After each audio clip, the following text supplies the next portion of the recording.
कहानी पसंद आए तो लाइक शेयर एंड सब्सक्राइब। भुलक्कड़ पति की कहानी। एक छोटे से शहर में रमेश नाम का एक व्यक्ति रहता था। रमेश अपने स्वभाव से बहुत ही भुलक्कड़ था।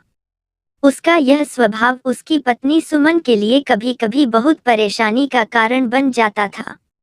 रमेश एक साधारण नौकरी करता था और सुमन गृहिणी थी। उनके 2 बच्चे थे, रोहन और रीना, जो स्कूल में पढ़ते थे। रमेश का भुलक्कड़पन छोटे छोटे मामलों में झलकता था। कभी वह चाबियां घर पर भूल जाता, तो कभी बटुआ ऑफिस में छोड़ आता।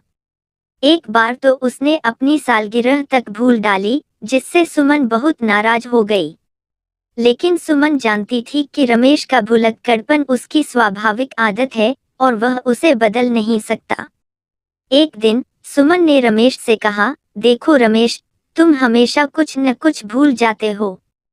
हमें कुछ ऐसा करना चाहिए जिससे तुम्हारी यह आदत थोड़ी सुधर सके। रमेश ने भी सुमन की बात से सहमति जताई और दोनों ने मिलकर कुछ उपाय सोचे।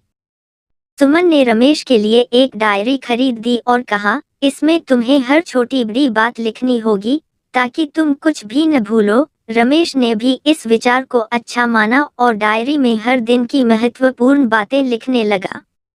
शुरू में तो यह तरीका अच्छा चला, लेकिन रमेश की आदत थी कि वह डायरी भी भूल जाता था। एक दिन रमेश की भुलक्कड़पन की आदत ने एक बड़ा मोड़ लिया। हुआ यूं कि सुमन को अपने मायके जाना था और रमेश को बच्चों का ख्याल रखना था। सुमन ने रमेश को सारे कामों की एक सूची बना दी, बच्चों को स्कूल छोड़ना, खाना बनाना और घर के छोटे मोटे काम करना।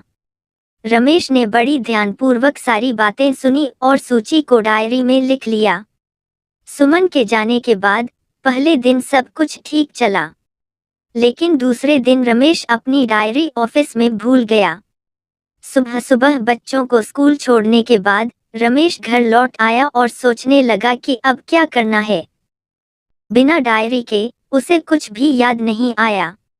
उसने सोचा कि बच्चों को खाना खिलाना तो सबसे जरूरी है, लेकिन रसोई में जाकर वह सोच में पड़ गया कि क्या बनाना है।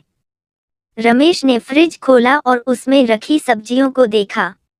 उसने आलू और टमाटर उठाए और उन्हें काटकर पकाना शुरू कर दिया, लेकिन उसे मसालों की मात्रा याद नहीं आई और खाना कुछ ज्यादा ही मसालेदार बन गया। बच्चों ने जैसे तैसे खाना खाया और फिर रमेश को याद आया कि उन्हें होमवर्क भी करना है। लेकिन होमवर्क के दौरान रमेश खुद उलझन में पड़ गया कि कौन सा सब्जेक्ट पहले करवाए। शाम को जब सुमन वापस आई तो उसने घर का हाल देखा और रमेश की हालत पर हंस पड़ी। रमेश ने सुमन को सारी बातें बताई और दोनों ने मिलकर इस पर हंसी मजाक किया। सुमन ने रमेश को समझाया कि भुलक्कड़पन से निपटने के लिए उसे थोड़ी और मेहनत करनी होगी। फिर सुमन ने रमेश को एक और उपाय सुझाया। उसने रमेश के मोबाइल में रिमाइंडर सेट कर दिए ताकि उसे महत्वपूर्ण कामों की याद दिलाई जा सके। अब हर काम के लिए रमेश के फोन में अलार्म बजता था और वह उसी के अनुसार काम करता था। यह तरीका काफी हद तक सफल हुआ और रमेश का भुलक्कड़पन कम हो गया। इस कहानी से यह समझ आता है कि किसी भी आदत को बदलने के लिए थोड़ा धैर्य और सही उपाय जरूरी होता है। रमेश और सुमन ने अपने तरीके से इस समस्या का हल निकाला और एक दूसरे का साथ निभाते हुए अपने जीवन को सरल और सुखमय बना लिया।